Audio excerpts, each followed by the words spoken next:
Well, here we are back on a Friday. Time now for your Berkshire Hathaway bi-weekly podcast on GFBS.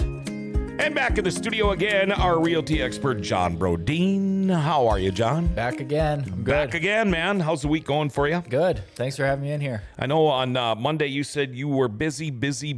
How's the rest of the week been going? Yeah, same thing. Lots of people buying and selling. Need more listings to hit the market. Yeah.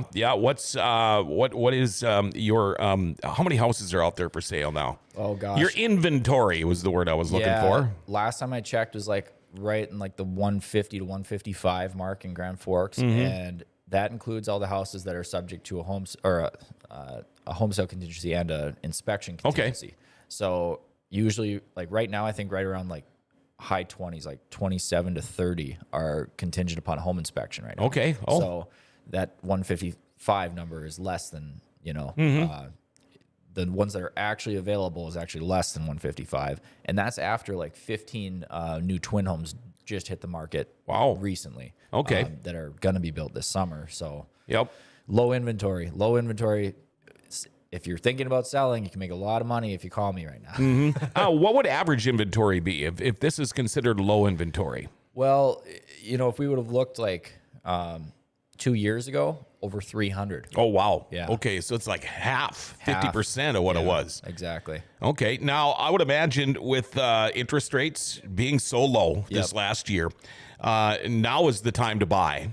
Yep, people want to lock in these interest rates. Yeah, and I would imagine there's got to be some common buyer mistakes out there. If somebody especially is looking to buy their first home, you don't want to turn it into a drag or a nightmare or break their heart, but there are mistakes people make, and it's people like you, the realty experts from Berkshire Hathaway, that can stop this from happening. Yeah. But what are some of the most common buyer mistakes, John?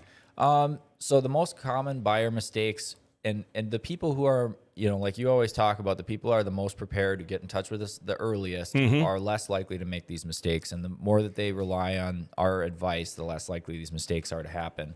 The first thing is, and I hope anybody's realtor would tell them this, it's not always the best investment to buy a home. Okay. That might seem contradictory coming from a real estate agent. Okay.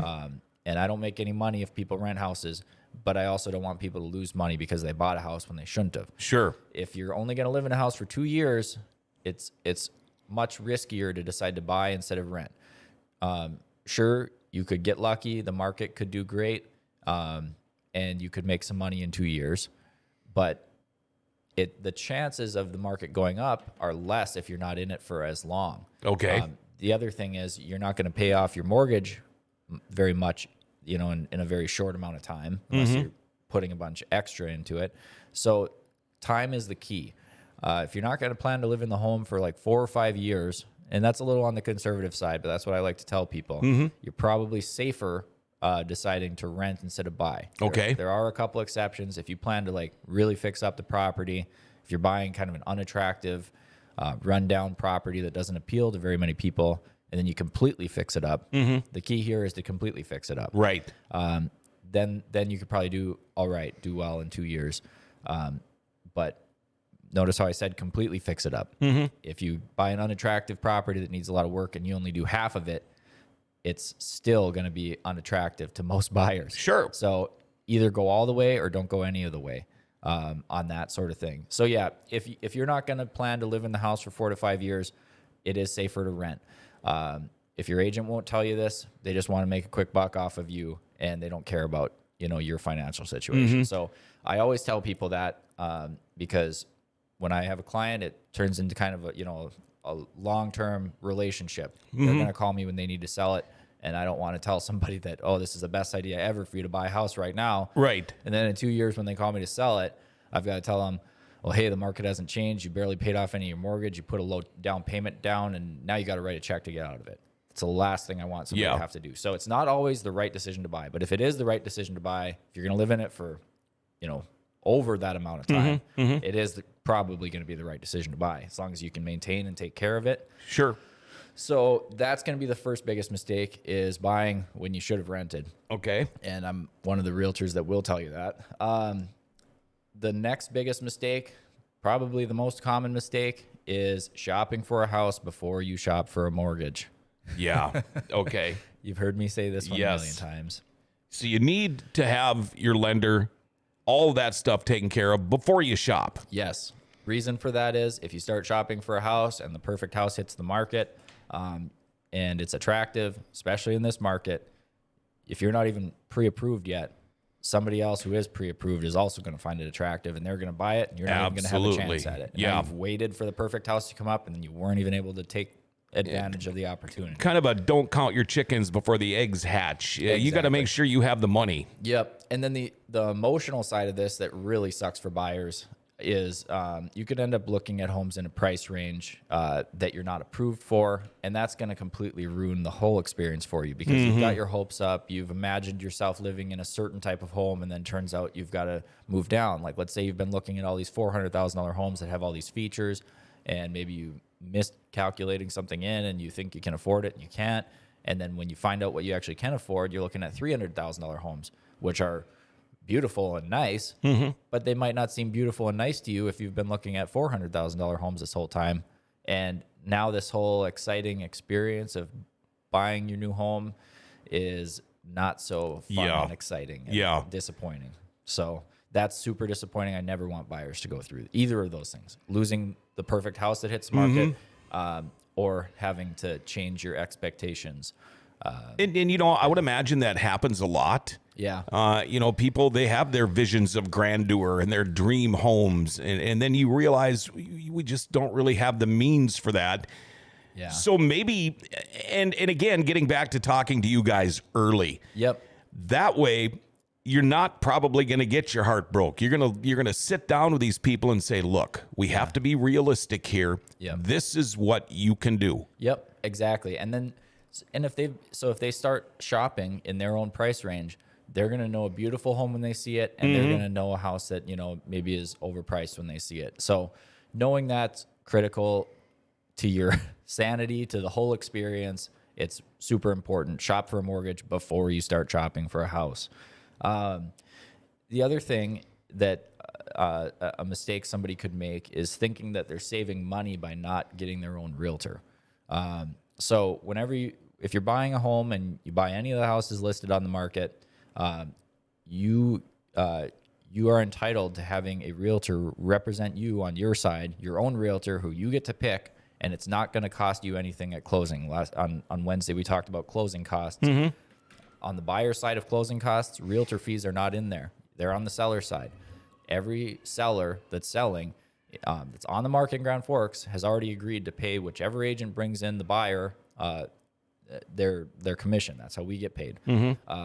So thinking that holding off on getting a realtor is going to save you money could be a big mistake. You get way more value out of that realtor representing you the earlier you get in touch with them and use all their knowledge. It's all free to you. You want to take as much advantage of that as you possibly can.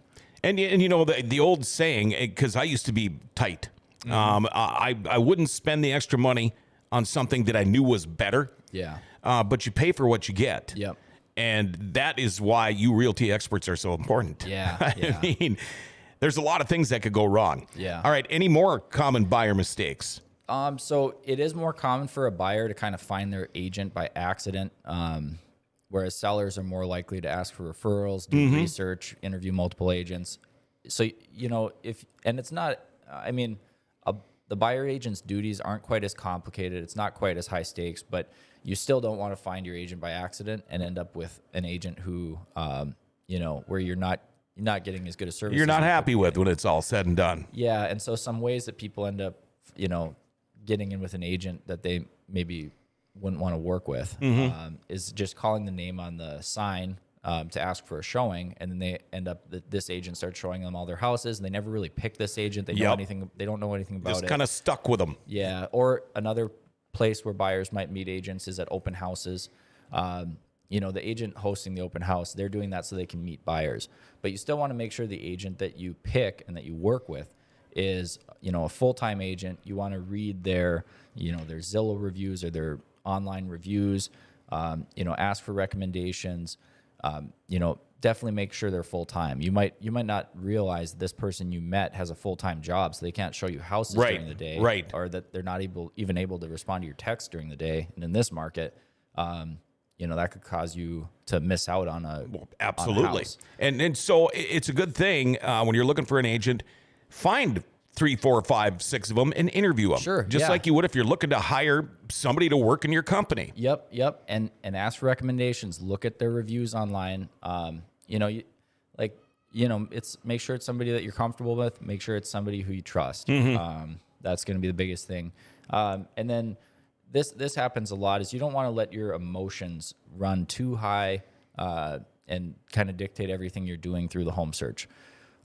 If you let your emotions run too high, you might become obsessed with a house and look at it through rose-colored glasses and not want to look at any of the drawbacks. And it could cause you to not make as wise of an investment, or maybe overpay because you are acting on impulse. And it's fine to have, it's totally normal to be excited about buying a home, and I'm not discouraging that, but you want to recognize that and then also listen to that, logical voice in your head and, enjoy the process. Yeah. And if you're going to make an investment like that, you want to enjoy your investment.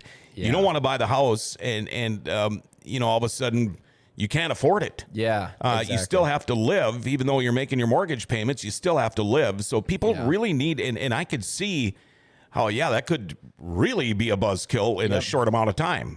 Yeah. You see the perfect house. It's fixed up all nice. It has all the pretty things you want, but it's in a neighborhood you really don't want to be in. But you're so obsessed with this house that you say, oh, it's fine. I don't care about the neighborhood. I just want this house so bad. And maybe a few months down the road, once you start living there, you start feeling like you made a mistake. Or when you sell, that's when you realize that maybe you didn't make the best decision. And the same thing when there's highs and lows through this whole process. And the more that you stress out about the highs and the lows, and the more emotionally, wound up you are with the whole thing. Like one of the biggest things, it's very normal to experience. You get really hot on a property, you offer on it, you maybe even have to fight off other offers, and you're so excited and you finally get your offer accepted, and then the gravity of the situation sets in a little bit. It's pretty normal to experience buyer's remorse. Whenever you make a big purchase, everybody feels a little bit of buyer's remorse and a little bit of fear of that big commitment. Sure. And this happens this happens for most people right after they get that offer accepted. And this is the same time that you're going to be doing your home inspection on the property. So you can see how that could put you through a little bit of a roller coaster. The gravity of the situation sets in, a little bit of fear of commitment sets in. You were super high, and then now on this whole thing, then now you get an inspection report where they pick apart every little detail of this house. And then it's super easy for people to get scared and want to completely back off. So you want to look at that, and you don't want to make rash decisions here either. No house is going to be perfect. You want to be able to look at that home inspection report and not get overwhelmed by it, and keep a level head, and recognize that it's normal to experience some buyer's remorse. And the more prepared people are, the less big ups and downs that they're going to experience. And the more prepared you are for those highs and lows, the more you can recognize them and make wise decisions and act logically through the whole thing. And to be more prepared would mean get a hold of you earlier. Because you're going to be able to walk them through. This shouldn't be as stressful. No. Because there is stress involved with buying or selling a house. I mean, that's pretty obvious.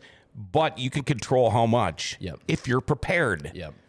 Exactly. If you're prepared and if you recognize what you're experiencing and you don't just act on impulse, with the good and the bad, you're more likely to make wise decisions and have a home that you're really going to enjoy, that's going to fit your needs, and it's going to be a good investment. Right.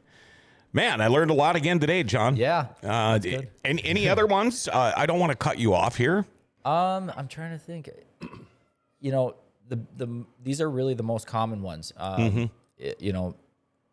Shopping for a house before shopping for a mortgage, getting overly stressed out and emotional and acting on impulse. And that also can come from rushing the whole process. Deciding to buy when you really should be renting based on your situation. Those are probably some of the biggest, most common mistakes that I see people make. And you're so brutally honest. Of course, you want to sell houses. Yep. But of course, you're always looking out for the people's best interest. Yep. It's a lifelong relationship. I'd rather tell somebody something they don't want to hear that maybe makes them upset with me up front in order to preserve that relationship and make sure they're making wise decisions. Ultimately, it's up to the people.